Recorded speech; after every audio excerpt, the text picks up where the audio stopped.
Hello, YouTube. Here's my boy. Press the applications bell and the subscribe button in below. And thank you. And thank you. Well, hello, everyone. Welcome to my channel.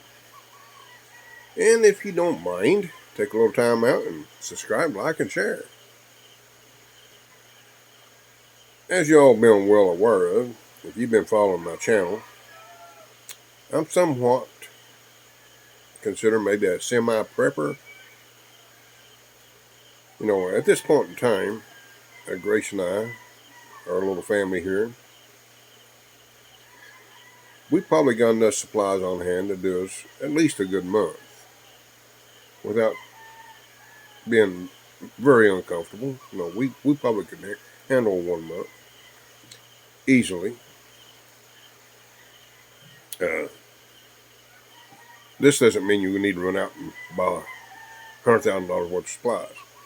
We just gradually added little things, and we keep inventory of it, to maintain, in case we can't go out and get something. You never know when a typhoon's going to roll in, which is pretty common here in the Philippines, or an earthquake. And we do live on a ring of fire. You never know when something of that category could happen. No, you're not going to be warned on it. Maybe the typhoon. No, we keep enough cash on hand that if we watch what we spent, we probably could manage a month or close to it. And that's another reason my little uh, hobby of working on the solar. That's another part of my prepping. There are a lot of reasons people will prep, different things. If you want to look at all the chaos in the whole world, uh, that's a good excuse to do a little prepping. You don't have to go plumb wild with it. But, being prepared for an emergency that keep you from doing something or getting supplies, you should have a little something to fall back on to hold you over. And in most cases, if it's some kind of disaster, uh, usually within a few days, you can get access to stuff. Uh, but we're not on the extreme end of it. I'm not an extreme prepper, and I'm not fully off grid, uh, even though I'd like to be. uh, we could, actually with what's available here, we wouldn't go hungry. We might not have those little treats that we take for granted uh, to eat. But we can manage. Uh, uh, that's something that is a possibility. But I don't expect any extreme disaster, other than maybe an earthquake taking a bridge out or something like that, making it difficult to get something. But like I said, there's always alternatives. Uh, we probably still manage to find an alternate way of doing it. Same way with typhoons. They don't last that long. A few days, something like that, a week. Uh, Example, we went through December with Typhoon Odette, and we done without electricity for a month. Of course, we had some electricity. That's another thing put me in gear of upgrading, because with the inefficiency of my lead acid batteries, we struggled to keep refrigeration and things of that nature. But we should be okay now during another event like that. Hopefully, unless the typhoon gets so bad it takes the roof off my house and I have no solar panels.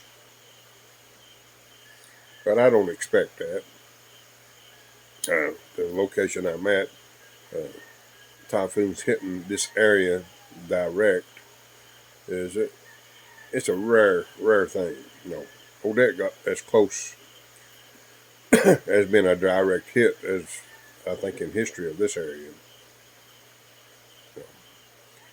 So I've been through two major typhoons since I've been here in the Philippines, and both times, it roughly a month with no electricity. The first time I didn't have no backup.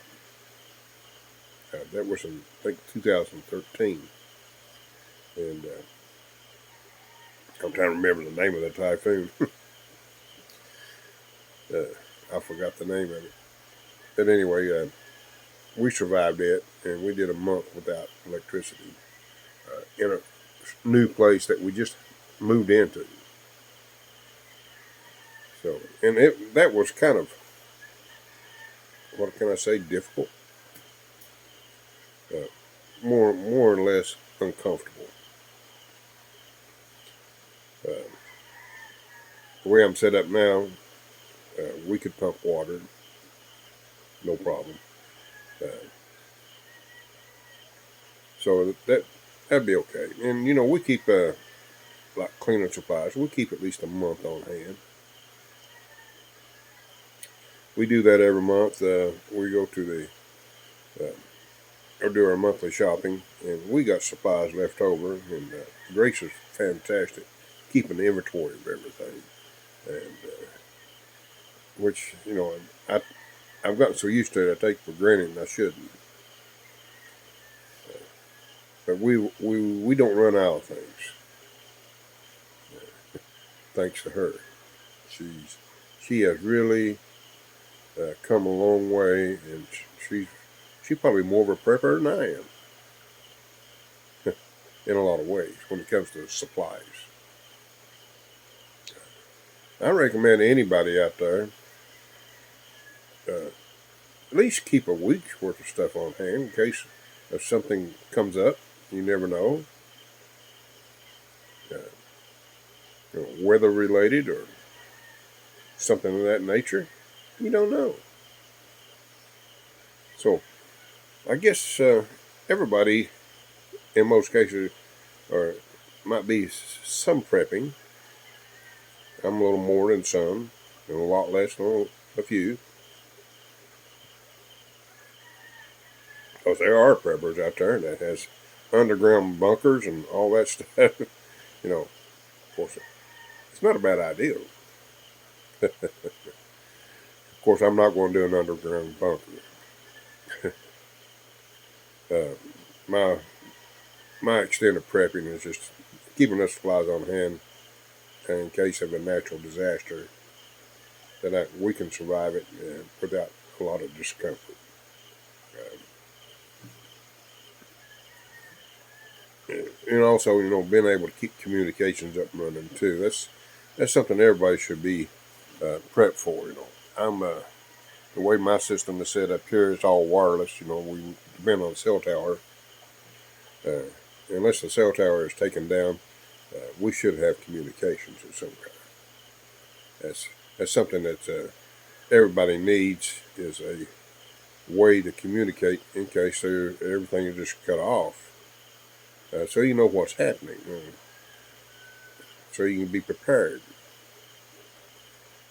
So, you you need water, you need food, and of course, down the list, I would you need uh, electricity or some form of communication.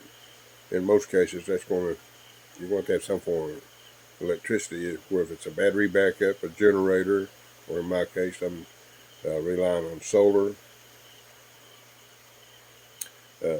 I tried the generator deal, and it worked out great, except for one thing. We have so many brownouts, it was expensive.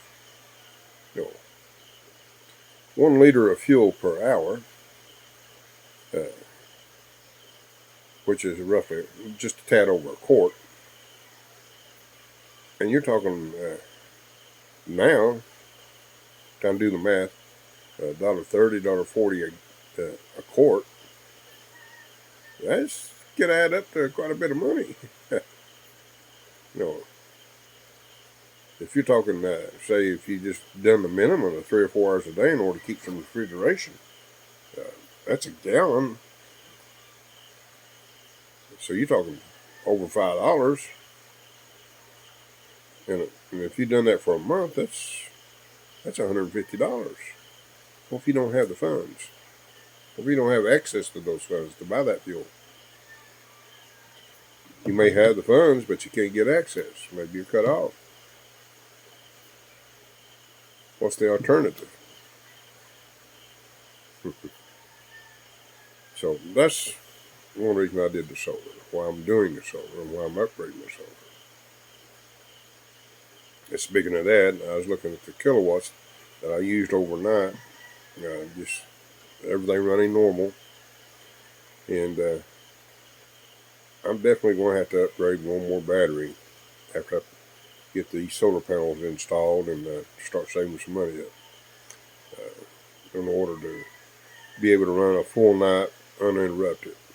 Uh, I'm solar's running right now, and of course, it's not. I'm not running the house on 100% right now. My refrigeration, deep freezer, refrigerator, and TV outside, and internet, things of that nature, all that's run 24/7.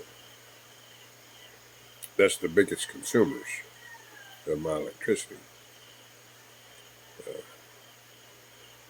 but I like to get it to where I can run entirely the whole house, including all the exterior lights and fans and so forth that's running. Uh, it looks like I'm going to be short at least one battery, and I want to maybe more than that. I won't know until I actually pick up another battery and start putting it into service. But it looks like I know for a fact I'm shy at least that. But anyway, folks, that's me rattling along and making a suggestion. Everybody ought to be some type of prepper, have a little something in reserve to cover you at least for a few days. Uh, me, I like coverage for a month, but everybody should at least have a few days, at least a week would be nice. But anyway, I'm enjoying myself here in the Philippines. I'm happy. I'm well fed, as you can see. And I love being at home. I enjoy my little house. And I wish everyone to find their little sanctuary uh, and be happy and secure and find out a little hobby that they like. That would be nice.